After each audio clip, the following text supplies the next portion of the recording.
Bismillahirrahmanirrahim. Assalamualaikum warahmatullahi wabarakatuh. Alhamdulillahirabbil alamin wa bihi nasta'in ala umuri dunya waddin wassalatu wassalamu ala asyrafil anbiya'i wal mursalin sayyidina Muhammadin wa ala alihi wa ashabihi ajma'in. Amma ba'd. Alhamdulillah para jamaah sekalian, pada hari Selasa malam kali ini kita ketemu lagi dalam kajian ilmu tauhid atau akidah. Insyaallah kita akan lanjutkan kembali pembahasan syarah Aqidatul Awam di bait yang ke-7 terkait Waqaimun Ghani. Perkataan para ulama, kita sudah sampai ulama yang ke-100 kemarin. Kita akan tambah lagi 101 dan 102 bersama guru kita Ustadz Muhammad Ajib LCMA. Baik, Assalamualaikum Ustadz Ajib. Waalaikumsalam warahmatullahi wabarakatuh. Iya, sebelumnya mohon maaf minggu lalu saya belum sempat hadir. Ya, betul. Ya, saya sendirian kemarin, alhamdulillah. Sendirian, alhamdulillah lancar gitu ya. Lancar. Ternyata sudah terpecahkan Angka 100. angka 100-nya, targetnya memang 100 Alhamdulillah, gitu. betul, alhamdulillah. Ini masih lanjut terus insyaallah ya. Insyaallah. Masih banyak ternyata ya. Kurang tahu ya, karena saya kan harus baca lagi. Tapi saya perkirakan di angka 110, 20, 30 itu ya, nyampe ya. Atau mungkin lebih.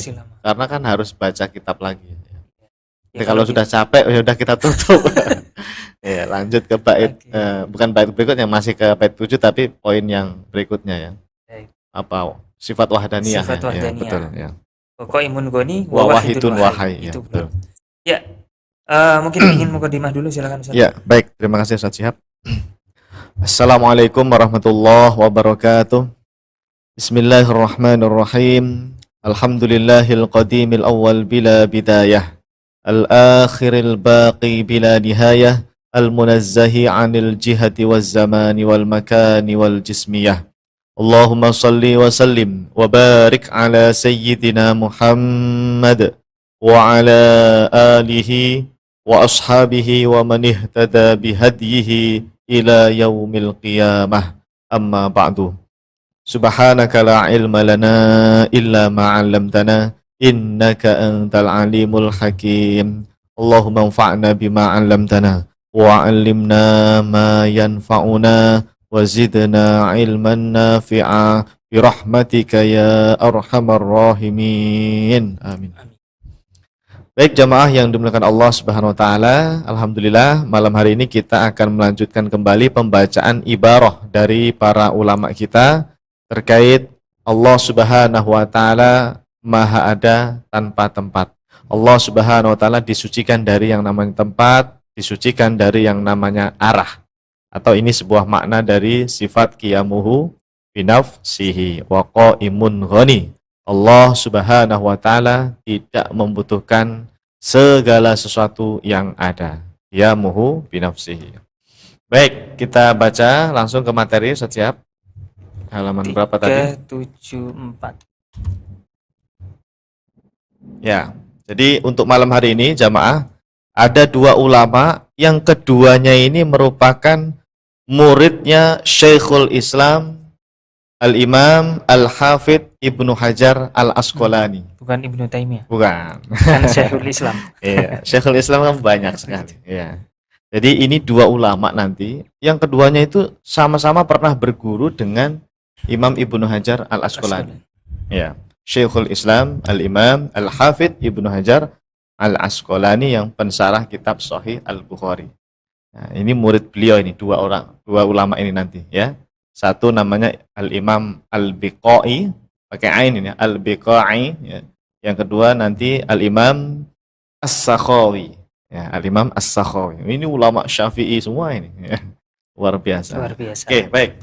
Silakan dibaca dulu Ustaz Syihab. Al-Imam Al-Mufassir Al-Biqai Asy-Syafi'i Al-Asy'ari rahimahullahu taala yang wafat tahun 885 Hijriah telah berkata di dalam kitabnya Nazmud Durar fi Tanasubil Ayati wal Waswar bahwasanya Allah Subhanahu wa taala tidak bertempat di suatu arah.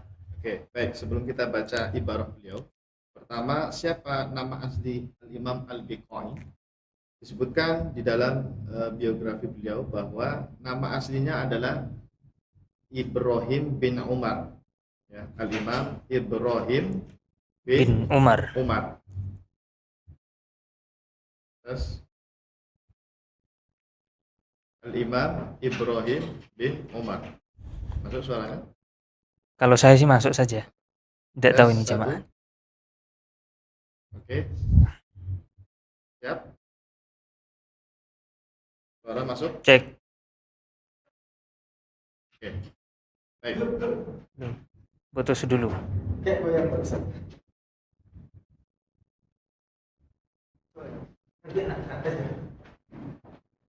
Ya. Ada kesalahan teknis. Suara tiba-tiba hilang. Cek. Cek 1 1 2 3. Belum. Belum. Kayak ada suara di sana gitu yang muncul. Coba antum cek Sat. Tes. Tes. Masuk. Udah. Yuk. Masuk. Masuk. Masuk ya? Iya. Oke, baik. Al-Imam Al-Biqai nama aslinya adalah Ibrahim bin Umar bin Hasan. Beliau ini biasa disebut dengan Burhanuddin. Jadi lakop beliau ya. Lakop beliau itu Burhanuddin. Antum Syafuddin. Ini Burhanuddin. Al-Imam Burhanuddin Ibrahim bin Umar, tapi dikenal dengan Al-Biqai. Kenapa? Karena Al-Biqa itu sebuah tempat di Suriah. Di Suriah. Karena beliau dari Suriah ya. Pernah tinggal di Damaskus, tapi kemudian rihlah ilmiah ke Mesir. Makanya bertemu dengan Al-Imam Ibnu Hajar Al-Asqalani. Kan di Mesir, Imam Ibnu Hajar Al-Asqalani itu. Ngaji dengan beliau di Mesir. Ya. Jadi beliau asalnya dari Al-Biqa, suatu daerah, tempat, desa mungkin ya, sebuah desa di Suriah. Ya. Maka dinisbatkan kepada nama tempat kelahirannya, Al-Biqai. Ya. Nama aslinya Ibrahim bin Umar. Oke. Kemudian beliau ini dikenal juga sebagai seorang ulama yang mu'arrikh ya. Apa itu mu'arrikh? Sejarawan. Ya, sejarawan lah ya. Orang yang sering nulis biografi ya. Bahkan beliau juga seorang mufassir. Terkenal tafsirnya itu ini diantaranya ada Nazmu Ad-Durar ini. Fi Tanasubi Al-Ayat wa As-Suwar ya. Nazmu Ad-Durar ini termasuk kitab tafsir beliau terhadap Al-Quran. Ini banyak sekali nih kitab-kitab beliau ini ya. Nah, kalau dibaca, waduh, banyak sekali. Cukuplah ya, setidaknya satu karya itu beliau tadi yang terkenal. Nazmu Ad-Durar fi Tanasubi Al-Ayat wa As-Suwar. Baik, kita baca ya ibarah beliau. Qala al-Imam Al-Biqai rahimahullahu ta'ala wa nafa'ana bihi wa bi'ulumihi wa amaddana bi amdadihi wa afadu alaina min barakatihi fid darain amin ya rabbal alamin. Aamintum man fis sama' al-ayah. Ini ayat Quran. Ay ala za'mikum al-aliyatu qahiratun lakum.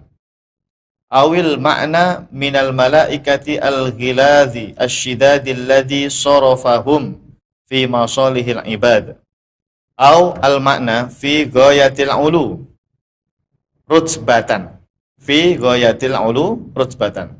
Aw anna dhalika isyaratun ila anna fis sama'i a'zamu amrihi li'annaha turfa'u ilaiha a'malu ibadih wa hiya mahbitul wahyi wa manzilul qitri. Apa ini? Al-qatri. Al-qitr, hujan ya. Wa manzilul qatri wa mahallul qudsi was sultani wal kibriyai wa jihatul arshi wa ma'dinul mutahharin wal muqarrabin minal malaikati alladhina aqamahumullahu fi tasrifi awamirihi wa nawahihi.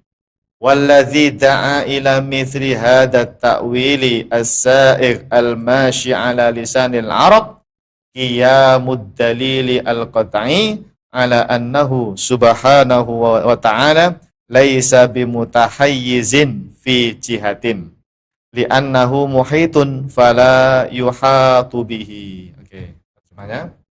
Firman Allah Subhanahu wa ta'ala yang berbunyi Aamintum man fis sama. Maksudnya ya. Maksudnya adalah sebagaimana prasangka kalian. Artinya gimana Ustaz? Aamintum man fis sama. Aamintum itu bagaimana apakah kalian merasa aman? Ya, amina ya'manu aman, merasa aman. Aamintum apakah kalian merasa aman? Man fis sama terhadap man fis sama. yang ada di langit. Nah, ini tafsir man ini apa gitu. Oke, lanjut. Maksudnya adalah sebagaimana prasangka kalian bahwa zat yang maha tinggi itu maha kuasa untuk menguasai kalian. Atau bisa juga maksudnya adalah para malaikat yang ditugaskan oleh Allah Subhanahu wa taala untuk mengatur urusan hamba-hambanya. Atau bisa juga bermakna yang maha tinggi kedudukannya. Atau bisa juga bermakna bahwa langit itu adalah tempat sebagian besar urusannya Allah Subhanahu wa taala. Seperti diangkatnya amal perbuatan hamba ke langit, wahyu turun dari langit, hujan turun dari langit, langit tempat kemuliaan yang suci, langit tempat arsy berada, langit tempatnya para malaikat muqarrabin yang diperintahkan oleh Allah untuk menyampaikan perintah-perintah dan larangan-larangannya.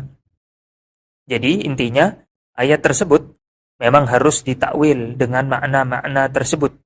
Sebab telah tegak sebuah dalil yang qat'i bahwa Allah Subhanahu wa taala itu tidak bertempat di suatu arah. Allah Subhanahu wa taala Maha meliputi segala sesuatu yang ada di alam semesta ini dan Allah tidak diliputi oleh sesuatu apapun. Oke, baik. Terima kasih Ustaz Syihab. Jadi jamaah yang dimuliakan Allah Subhanahu wa taala, Al-Imam Al-Mufassir Al-Biqai Asy-Syafi'i Al-Asy'ari rahimahullahu taala, beliau ketika menafsirkan ayat aamintum man fis sama, ya, kalau diterjemahkan, apakah kalian merasa aman terhadap man fis sama. Nah, man fis sama ini apa maksudnya? Kata beliau, bisa juga dimaknai zat yang maha tinggi itu menguasai kalian. Jadi man fis sama, Allah fis sama, di langit, itu bukan menunjukkan tempat bagi Allah. Jadi itu adalah ungkapan bahwa Allah itu zat yang maha tinggi, yang maha kuasa, mampu untuk mengatur seluruh makhluk-makhluknya. Jadi itu bahasa kiasan ibaratnya. Majaz. Kita nyebutnya apa? Bahasa majaz. Ya, bukan bahasa yang secara hakiki begitu. Karena kalau diterjemahkan secara tekstual, itu man fis sama berarti Allah di dalam langit. Kalau di dalam langit, berarti di dalam langit pertama, di dalam langit kedua, 3, 4, 5, 6, 7. Ini nanti malah kacau dengan ayat yang alal ars. Kan kalau alal ars itu di atas aras, di atas langit. Di atas sekali artinya. Kalau pakai akidahnya Wahabi ini, mereka kan meyakini Allah itu berada di atas aras. Nah, kalau ini tadi man fis sama betul-betul dipahami berada fis sama di dalam langit, ini malah lebih kacau lagi. Kalau di dalam langit itu berarti Allah diliputi langit, artinya. Fi kan di dalam fi. Fis sama, ya.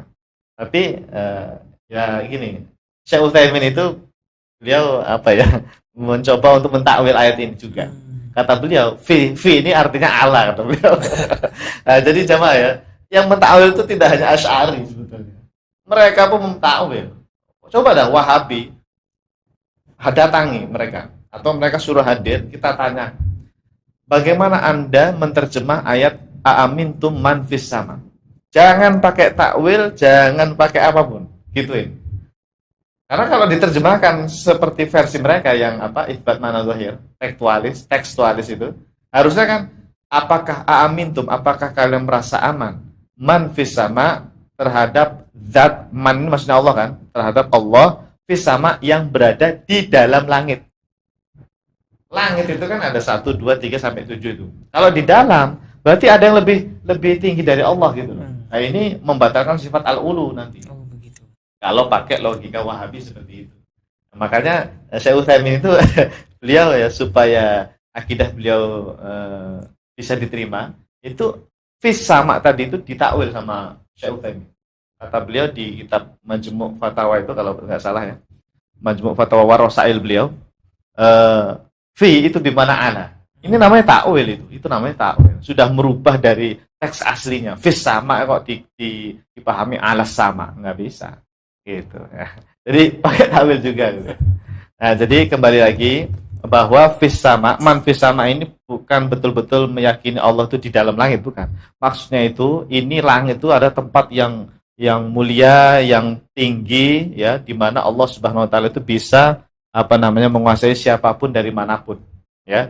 Allah Subhanahu wa taala bisa menguasai kalian dimanapun berada. Allah Maha tahu, ya. Bukan menunjukkan tempatnya Allah, bukan. Allah Maha ada tanpa tempat. Atau bisa juga maksudnya adalah para malaikat.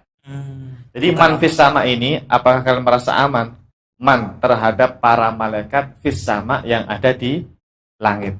Kenapa? Karena sebagian riwayat menyebutkan bahwa as-sama'u maskanul malaikah. Langit itu sebetulnya adalah tempat tinggalnya malaikat. Nabi pernah bersabda itu, tidaklah satu jengkal di langit kecuali pasti berdiri satu malaikat di situ. Nggak mungkin langit itu ada yang kosong. Nggak ada lahan kosong, nggak ada. Kalau di bumi kan masih banyak kosong lahan, ya. Jakarta penuh, ya. Tapi sepadat-padatnya Jakarta, itu kan padat rumah, ya. Tapi ada yang kosong nggak? Di jalanan kan ada yang kosong, ya kan? Paling nggak ada space kosong, ya. Kalau di langit nggak ada saja. Nggak bisa. Penuh. Saking penuhnya berdesak-desakan. Ya. Nabi mengatakan tidaklah satu jengkal di langit kecuali pasti ada malaikat di situ. Artinya nggak ada yang kosong langit itu. Tapi kok nggak kelihatan? Ya kan gaib, makhluk gaib, ya, makhluk halus, ya, makhluk gaib malaikat itu. Terbuat dari cahaya, ya. Nggak kelihatan, ya, makhluk gaib. Tapi malaikat itu tempat tinggalnya itu defaultnya itu di langit. Meskipun ada juga yang di bumi ada, tapi semua malaikat kebanyakan adalah di langit. Makanya tadi manfis sama itu bisa juga dimaknai para malaikat yang ditugaskan oleh Allah untuk mengatur seluruh urusan hambanya. Oke. Atau bisa juga tadi al-ulu fir rutbah fi ghayatil ulu rutbatan, yaitu Allah Maha tinggi derajatnya. Jadi man di sini tetap dimaknai Allah, bukan malaikat. Amintum man, apakah kalian merasa aman terhadap Allah? Tetap man, tetap Allah mannya di sini. Tapi fis sama maknanya adalah Allah Maha tinggi kedudukannya, bukan Allah berada di sana. Ya. Antum kalau mau muji seseorang kan, wah, kamu ini berada di atas langit. Gitu. Maksudnya tadi, kedudukannya tinggi. Gitu. Ya. Bukan menunjukkan dia berada di sana, bukan. Sama seperti itu, ya. Bahasa kiasan, ya. Bahasa majas. Ya. Baik. Bisa juga bermakna langit itu tempat urusan sebagian besar urusannya Allah Subhanahu wa taala, seperti misalnya ada ungkapan hamba itu amalnya itu diangkat ke langit. Karena memang di sana di langit itu tempat di mana Allah memerintahkan para malaikat untuk mengurusi urusan makhluk-makhluknya. Ada lagi wahyu turun dari langit. Dari mana itu? Lauhil Mahfud. Ya. Lauhil Mahfud itu kan di atasnya aras. Lauh al-Mahfud itu berada di atas aras. Al-Quran kan turun bahasanya, kan turun. Berarti Allah di sana dong, turun. Nah, enggak. Itu bukan menunjukkan Allah di sana. Jadi yang turun itu wahyu Allah atau Al-Quran itu yang berada di Al-Lauh al-Mahfud.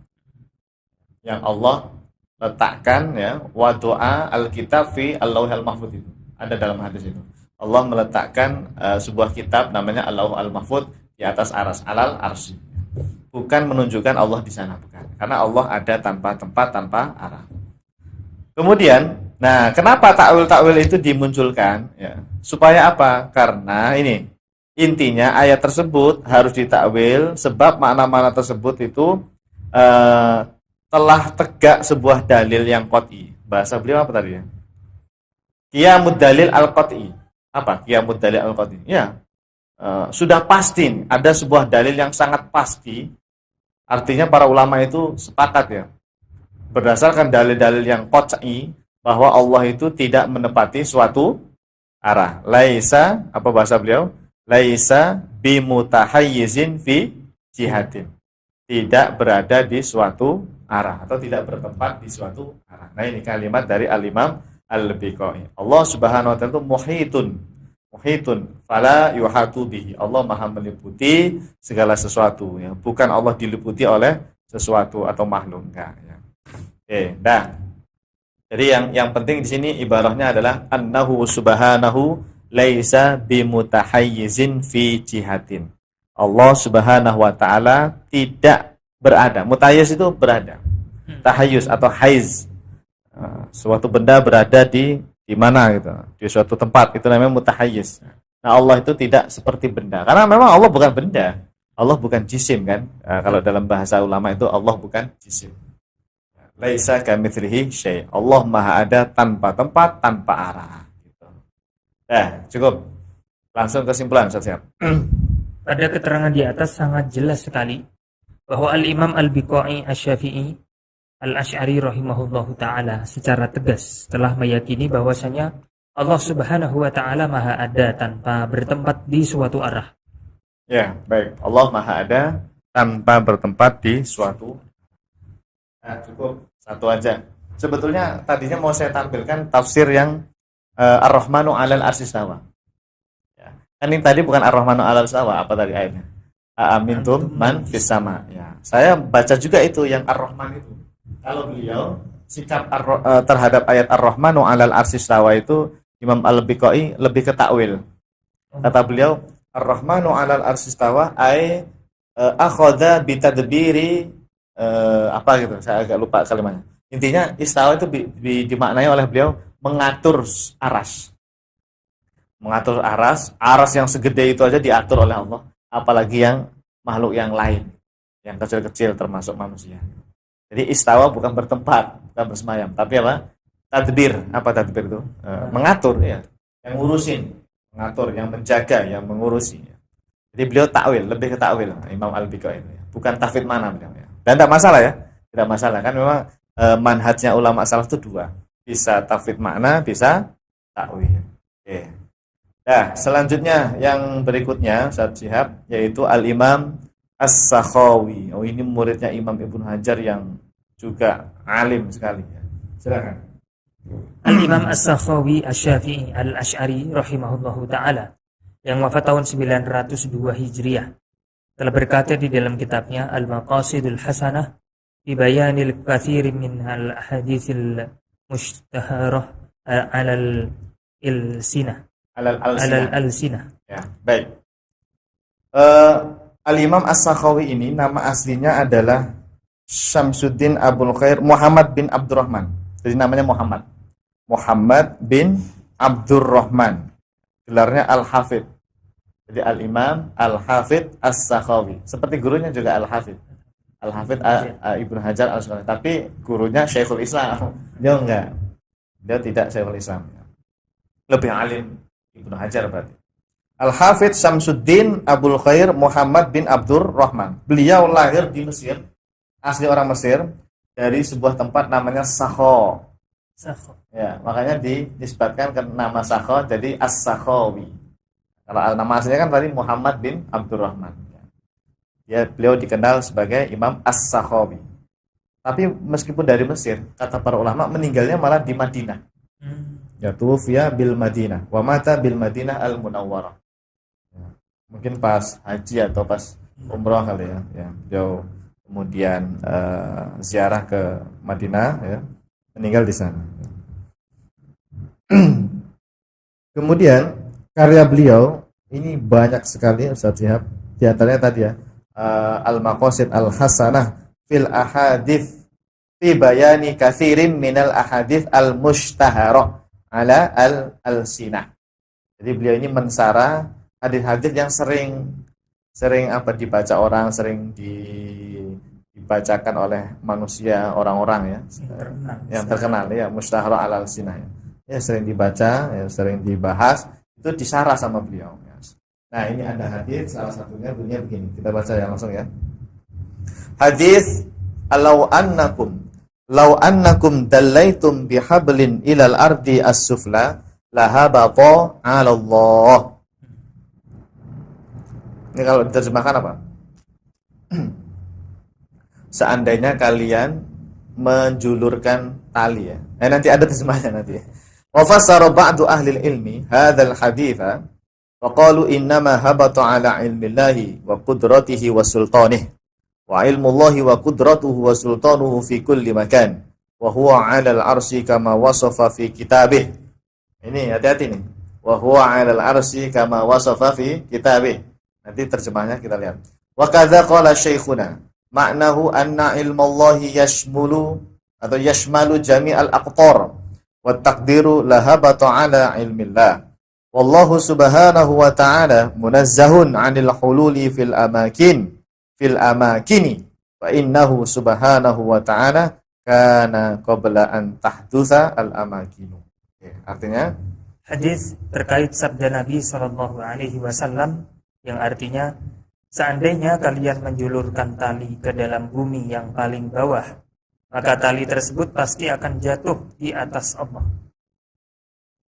Sebagian para ulama menafsirkan hadis tersebut dengan makna bahwa tali tersebut akan jatuh berdasarkan ilmunya Allah, kudrahnya Allah, dan kekuasaannya Allah.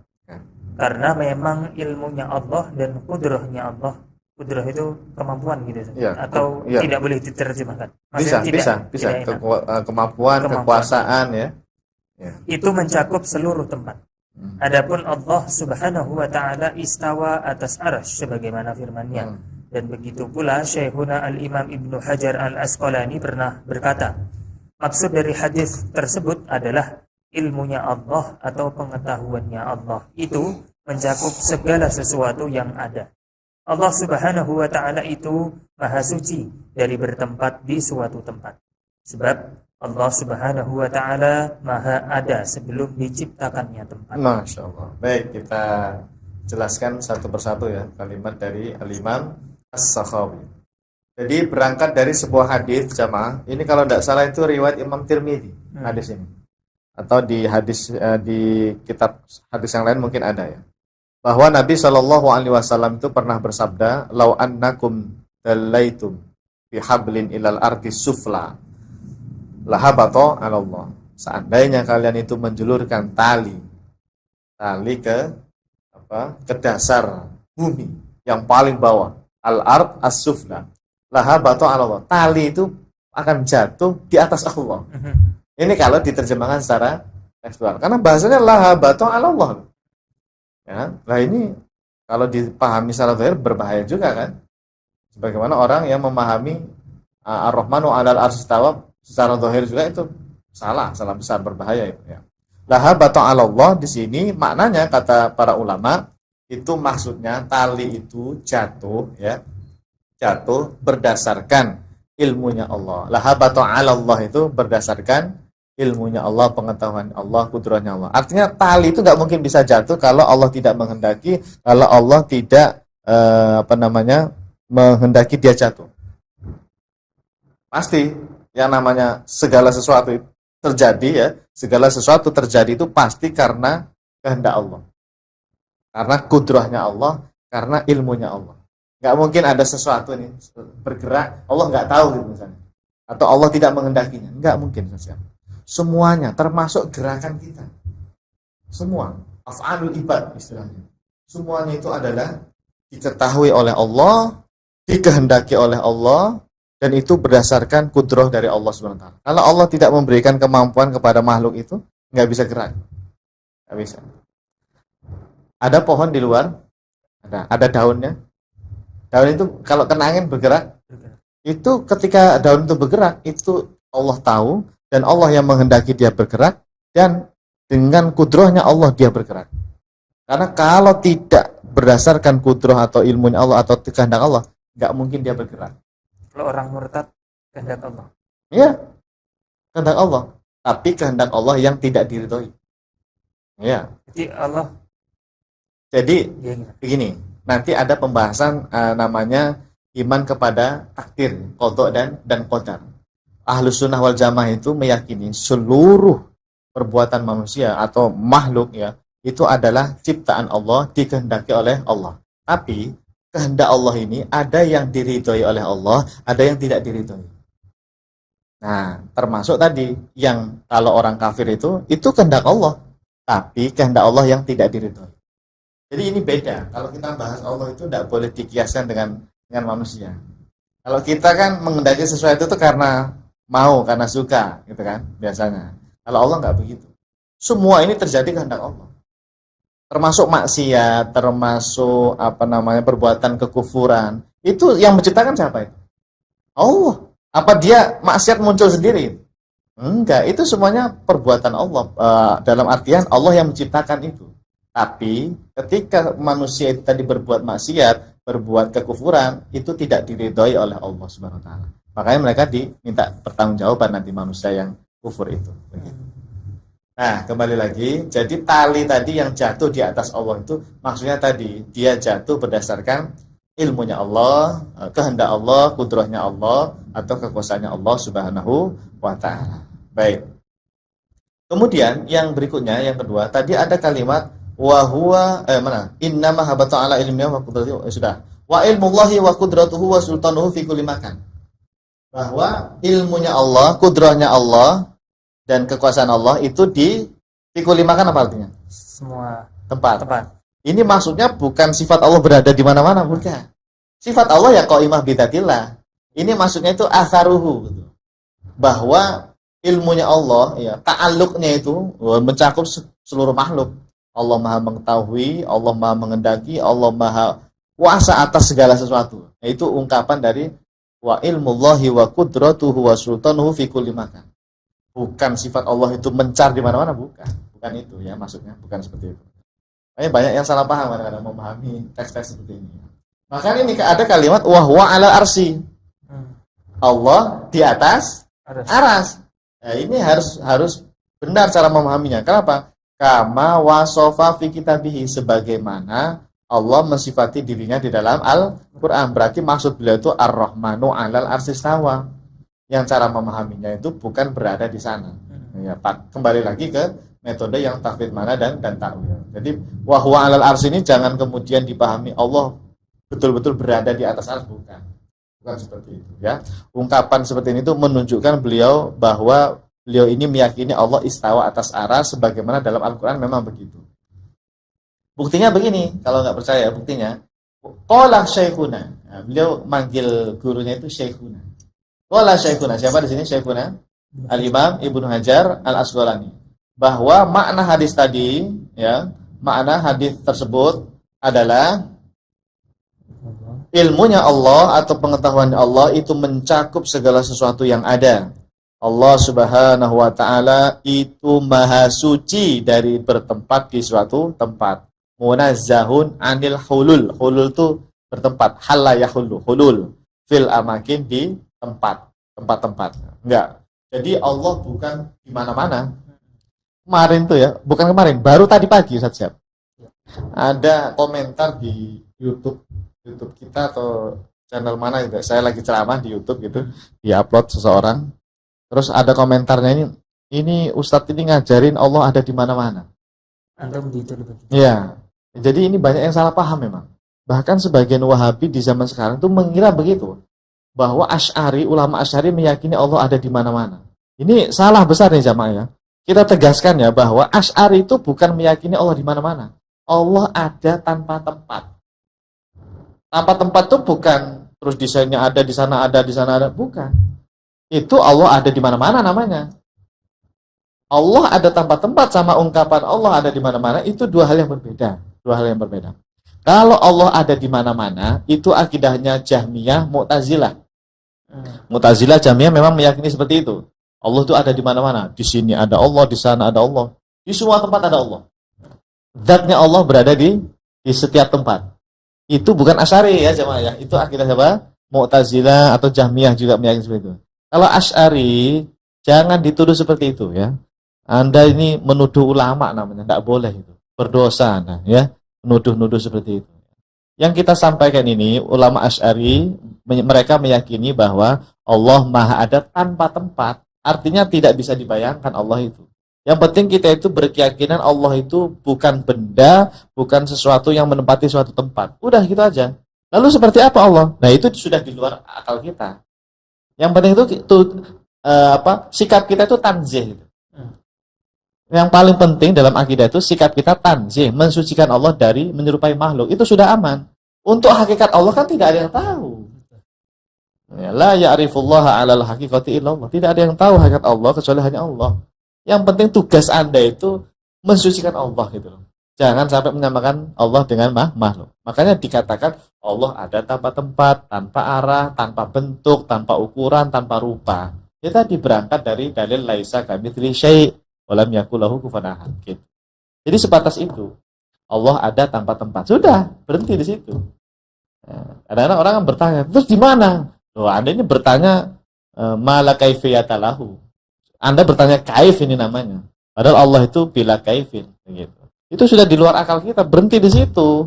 Namanya akidah itu memang cukup diyakini, bukan diteliti. Ya, gitu. Jadi sekali lagi, jangan menuduh ulama Asy'ari meyakini Allah di mana-mana ya. Salah besar itu. Itu tuduhan tidak ilmiah. Jadi yang benar Allah ada tanpa tempat. Dan ini akidah ulama salaf, bukan hanya ulama Asy'ari. Asy'ari itu meneruskan akidahnya ulama salaf. Buktinya Imam Ibnu Hajar, Imam siapa? At-Tahawi ya. La tahwihi al-jihatu as-sittu. Iya, sering itu kita bahas itu. Kata Imam Tahawi, Allah itu maha ada tanpa diliputi 6 arah. Di komentarnya itu juga ada yang komen begini. Ini kalian meyakini Allah tidak di depan, tidak di belakang, tidak di kanan, tidak sedikit, tidak di atas, tidak di bawah. Berarti Allah itu nggak ada versi kalian. Tuh digituin gitu. Ini komentar-komentar orang awam yang nggak ngerti ilmu. Seperti kasihan mereka itu. Ketika mereka mengatakan itu sama seperti menuduh Imam Tahawi itu nggak ngerti apa-apa. Padahal itu yang mengatakan Imam Tahawi la tahwi al-jihad as-sitt. Bahkan Imam Syafi'i, Imam Ahmad itu meyakini Allah disucikan dari arah. Sampai ada vonis siapa yang meyakini Allah berada di suatu arah ya, jihah itu divonis kafir sama 4 mazhab itu sebetulnya. Nah, jadi apakah kita bilang Imam Syafi'i, Imam Ahmad, Imam Abu Hanifah, Imam Malik meyakini Allah tidak ada karena tidak berada di suatu arah, tidak di depan, tidak di belakang, tidak kanan kiri, tidak di atas, tidak di bawah. Anda itu yang menuduh ulama, berarti Anda sendiri yang sesat sebetulnya gitu. Jadi apa yang disampaikan ulama Asy'ari itu adalah akidahnya ulama salaf. Allah ada tanpa tempat. Ya. Nah, saya ingin mengomentari kalimat yang terakhir saja. Yep. Apa tadi? Fa innahu subhanahu wa ta'ala kana qabla an tahdutsa al amakin. Apa artinya? Allah Subhanahu wa taala maha ada sebelum diciptakannya tempat. Tadi yang komentar itu kan dia mengkritisi Allah ada tanpa tempat tuh nggak mungkin. Allah ada tanpa arah tuh nggak mungkin. Karena Allah nggak ada kalau nggak berada di suatu tempat, berada di suatu arah. Sekarang kita tanya aja dia, tempat sama arah itu makhluk bukan? Nah, kalau caranya begitu. Pasti jawabannya 2. Mau jawab makhluk silahkan, mau menjawab tidak makhluk silahkan. Kalau jawaban dia bukan makhluk, loh, kalau bukan makhluk berarti ada sesuatu yang tidak diciptakan Allah. Berarti kalau bukan makhluk apa ya? Tempat dan arahnya. Tuhan apa gimana? Yang namanya makhluk itu pasti ciptaan Allah. Maka dia nggak mungkin menjawab bukan makhluk. Nggak boleh. Tempat sama arah nggak boleh kita katakan bukan makhluk. Loh, kalau bukan makhluk berarti Allah nggak menciptakan dia dong. Yang namanya makhluk itu kan diciptakan Allah, paham nggak? Nah, arah itu istilahnya kita itu tidak bisa mewujudkannya. Iya, dulu tidak bisa membayangkan. Tapi itu adalah sesuatu yang diciptakan oleh Allah. Jadi ada arah depan, kanan, bawah, kiri, depan, atas, bawah itu ciptaan Allah itu. Dulu tidak ada itu yang namanya arah dan tempat itu tidak ada. Nah, berarti dia pasti akan menjawab bahwa tempat dan arah itu ciptaan Allah. Berarti makhluk. Oke, ini jawabannya sudah benar nih, bahwa tempat dan arah itu makhluk. Sekarang kita tanya lagi yang kedua. Kalau tempat dan arah itu makhluk, kamu yakin kan makhluk? Dulu yang namanya makhluk itu ada nggak dulu? Iya, namanya makhluk dulu tidak ada karena diciptakan oleh Allah. Berarti Allah dulu maha ada tanpa tempat, tanpa arah. Seperti itu aja kita memasukkan logika itu ke kepala kita. Jangan dibayangkan. Memang tidak bisa dibayangkan. Membayangkan sesuatu tanpa tempat, tanpa arah itu gimana? Memang tidak bisa dibayangkan. Makanya kata para ulama, kullu ma khatara bi balika fallahu bi khilafi dzalik gitu. Memang tidak boleh dibayangkan apapun. Allah itu zat yang la tudrikuhul absar wa huwa yudrikul absar. Nah, memang begitu. Ya, yang penting imani Allah ada tanpa tempat, tanpa arah. Nah, sudah kena itu dia dengan 2 pertanyaan tadi. Nah, biasanya dia lanjut. Ya, oke, saya terima Allah ada tanpa tempat, tanpa arah dulu, tapi sekarang sudah ada tempat, sudah ada arah, sudah ada aras. Allah sekarang berada di atas aras. Dia akan bilang begitu saja. Saya pernah berdebat kayak gitu. Jawabnya gimana? Ini sudah yang ketiga ini. Cara jawabnya gimana? berarti Allah itu berubah menurut Anda, versi Anda. Padahal Allah menyatakan dalam ayat banyak sekali Allah itu maha kekal, tetap, tidak berubah. Allah Al-Baqi, ya kan? Ada kan? Allah Al-Warith. Ya, apalagi ayatnya. Wa yabqa wajhu rabbika dzul jalali wal ikram. Itu ditafsiri oleh ulama 4 mazhab, kata Imam Syafi'i, Imam Ahmad, la yajuzu alaihi taghayyur. Yang namanya baqa, kekal, itu maksudnya la yajuzu alaihi taghayyur. Tidak berlaku bagi Allah yang namanya berubah. Allah tetap sedia kala seperti dulu. Allah ada tempat-tempat. Sekarang meskipun ada tempat dan arah, tetap seperti dulu. Allah maha ada tempat-tempat. Allah tidak berubah. Kalau kamu mengatakan Allah sekarang di atas, dulu ada tempat-tempat tanpa arah, tapi sekarang di atas arah, itu berarti meyakini Allah berubah. Akidahmu tidak sesuai dengan Imam Syafi'i, tidak sesuai dengan Imam Ahmad bin Hanbal dan ulama salaf yang lain. Itu caranya begitu. Masalahnya komentar netizen yang di YouTube itu, mereka itu nggak sampai ke sini pembahasannya. Belum tahu. Ya namanya orang belum tahu gimana sana. Saya bacanya senyum-senyum aja. Ini Ustadz mengajak ke neraka. Ada komennya. Ya Allah, saya dituduh begitu. Ini Ustadz tidak ilmiah, mengajak ke neraka, Ustadz. Ya Allah. Terus tadi komentar, kalau Allah ada tempat-tempat tanpa arah, berarti Allah nggak ada, katanya gitu. Iya, itu komentar-komentar yang orang awam ya, tidak ngerti apa-apa, tapi mencoba untuk menyalah-nyalahkan. Ya mereka itu mengira dirinya itu berilmu, ya, tahu segala-galanya. Padahal sebetulnya mereka tidak tahu. Ya, hadahumullah. Semoga Allah memberikan pemahaman yang benar kepada mereka, ya. Zadahumullahu ilman. Semoga Allah menambahkan ilmu yang benar ini kepada mereka. Karena pada hakikatnya mereka itu belum tahu. Oke. Baik, cukup siap.